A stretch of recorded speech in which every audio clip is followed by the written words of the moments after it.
This is Gerald Overhaus. It shouldn't be too difficult to understand actually the letter positions as focuses that we use. We combine these focuses.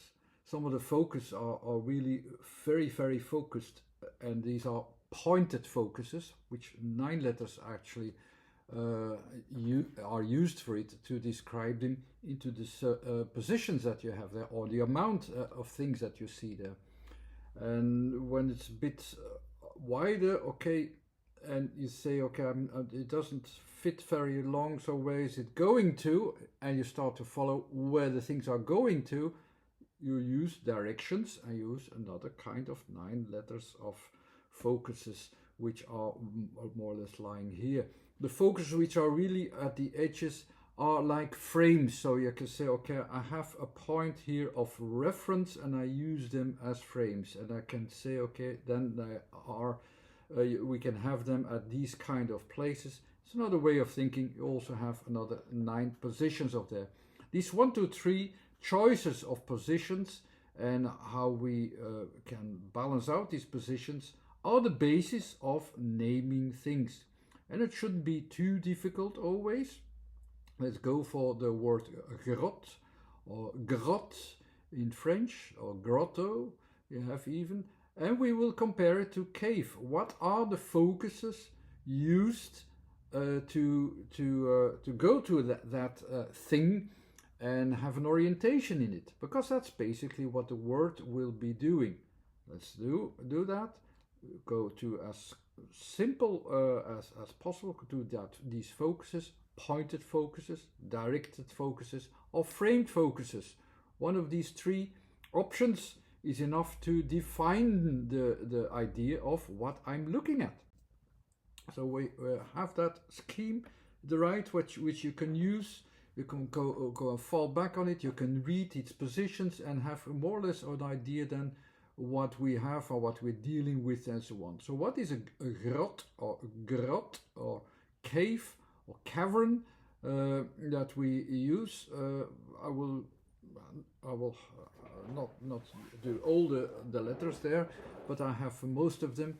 When we look it up how it is used, it is that hole in the mountain, but it could be a construction also, a construction of rock with a hole in it, so with an entry in it.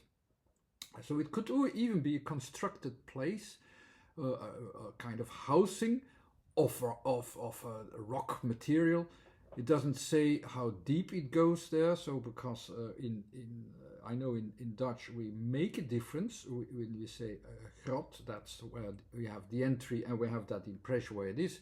If it's not really that deep, okay, we call it a spelonk then. So there we make some differences. I don't know if in English if you make differences between grotto, cave, cavern. I don't know English enough then to know these differences, but I will go to grot and cave, and I will explain what is what we use as focuses in these words. Even in the difference between the Dutch word grot and the French word grotte or grotto, we will see a few differences. Not too much, but there is a difference already there.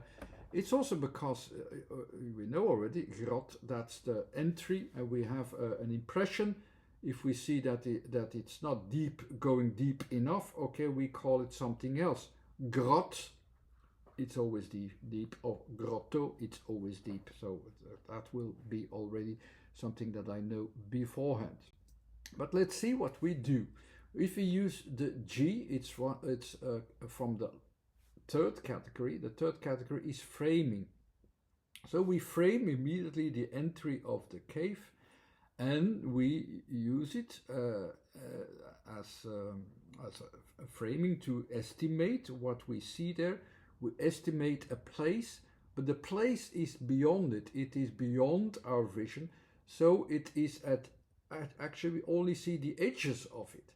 And that's what the G is. It's at the edge, you can see, or a starting place, or where we look at in a space, the blue part, the space, where we see in our frame, yeah, the starting point of, yeah, actually like a room beyond it, a space beyond it.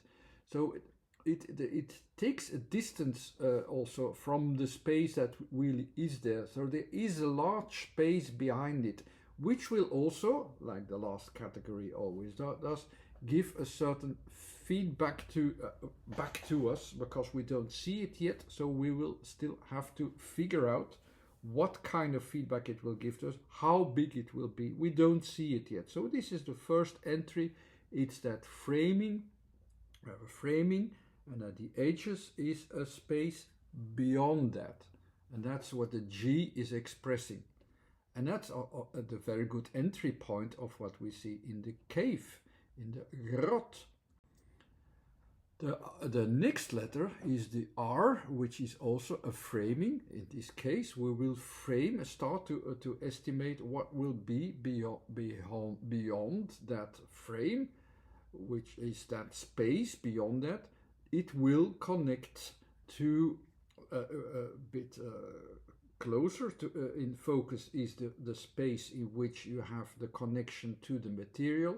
It will connect to material. So we will try find out where, yeah, the borders also are, where it connects. The R is at the borders of the material. So these are also the borders of course, the space where the material will lie, of course, of that cave, obviously.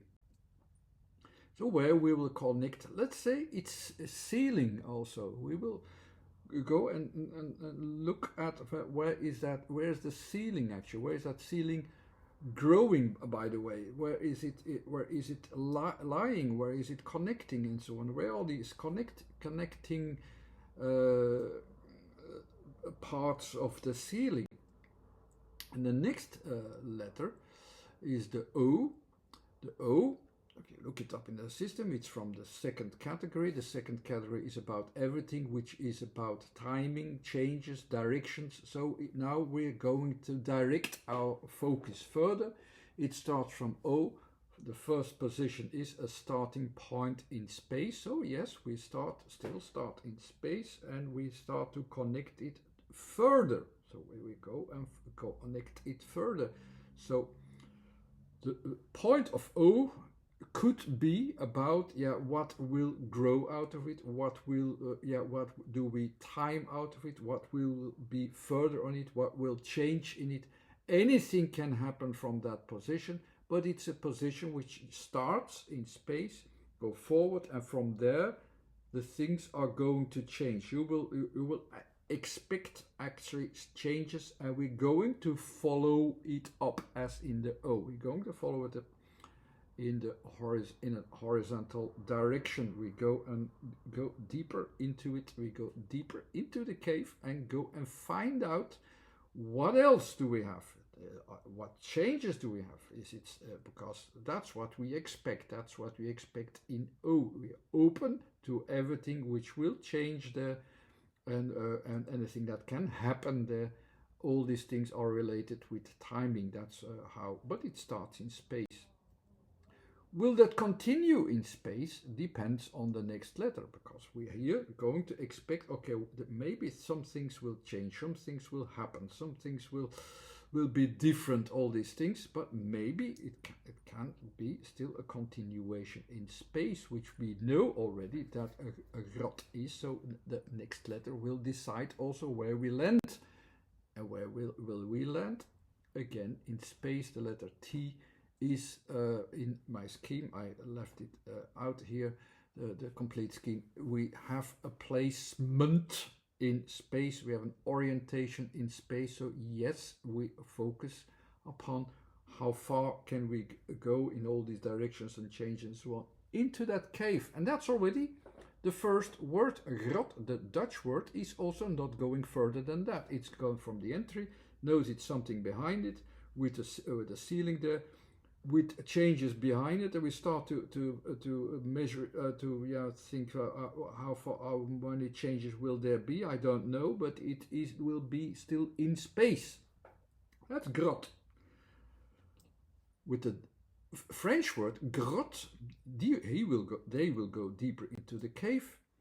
will go into all these changes. I will have the double T, so from one space to another, from one position to another, with differences in positions, differences in heights, differences in variations that you have there, of localizations as well that you have with the double T. And with the A, it shows it is within the timing. It shows a place where you need to go, and then go actually in timing, in the timing. So you go forward actually, but forward to some kind of highlight effect. Let's say in that letter E. We don't pronounce it, so it is actually that idea. Okay, you can go to whatever highlights this can bring. So it will give you two different localizations, which you will give something, a meaningfulness to it, something like that. So the A is not really that important because we don't pronounce it, but in the background it goes forward into time, into this space, and we are able to highlight that actually, so that we will notice it also in these timing positions. Letter A is not the most important one, but you have the feeling, of course, of GROT already in GROT, the first from entry to Wadin, and also further into the GROT or GROTTO. The GROTTO will even get you further, endlessly, continuously, from moment to moment, from place to place. And it is even going deeper into the cave in that perspective. With GROTTO, you can even continuously and endlessly continue into these caves, from place to place, from moment to moment.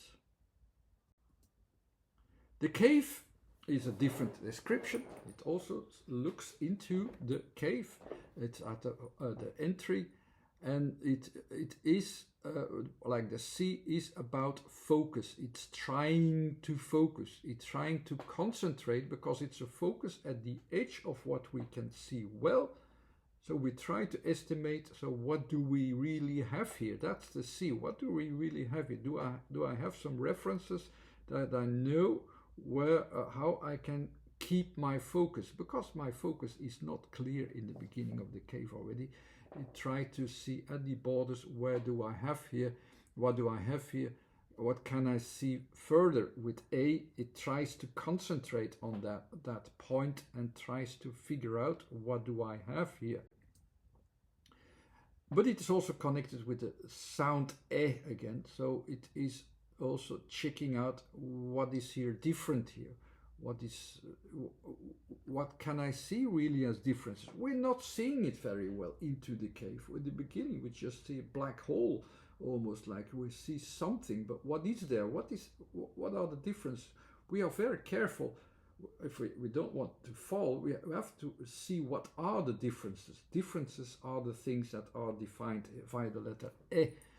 Cave, the A is focusing upon what do I really have as a center point of focus. So A, pronounced as E, is really focusing upon what I can follow, what I can keep on following, all the things that changes.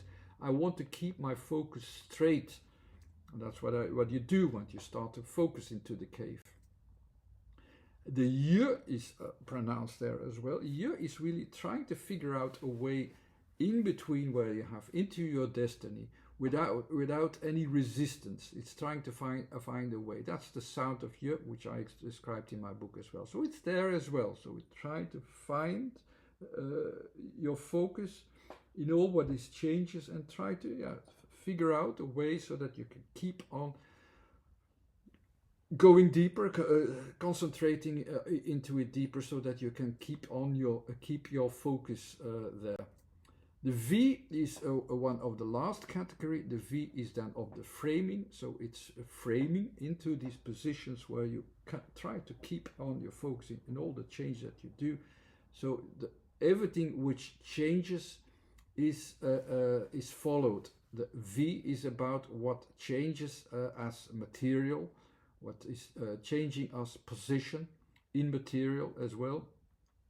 also in at a different time and so on, things that are really changing the whole time. We try to focus. It's still about focus. We start with kaf. It's about focus and keep keep this focus running, and with the y and then the v to it, we keep on seeing what makes what is changing there, so that we can keep on keeping our direction also and orientation, so that we can continue our orientation, whatever directions or changes we can see, also in the material, also in the places where you have the variations that you have, the v of the variations, all these things. We try to keep that focus ready. And the in the end, like I said, that's about that, and that's the end result, is that we can keep on doing that. We can continue to do that. A as a last letter is mostly a relation with a lot of words have that at the ending. Without that you pronounce it. It simply says, okay, we try to time it. We try to see the things into during a certain time. We have that during a certain time. We try to continue this for a certain time. That's what you do. That is this, and that's about what the word cave is. Cave is actually the kind of focus that you need to enter a cave. Not the description of the physical thing of the cave itself, but it all has to do with how the cave looks like. But it more tells you about what kind of behaviorism in our focus shall we proceed to be able to continue to go deeper into it as well. And that's what words are about. There are sometimes also suggestions. How shall we behave towards it so that we can sense it well? How can we can sense the cave well in that sense? I hope these were also clear. Some preparations to get used to the idea of using a logic in between the letters are to be found in the book Sound in Form. There are more words done before, and you can see them listed in soundinform.com, the Facebook page too, which you can browse into. Thanks again for watching. Subscribe to the YouTube channel if you like. Thanks again. Bye.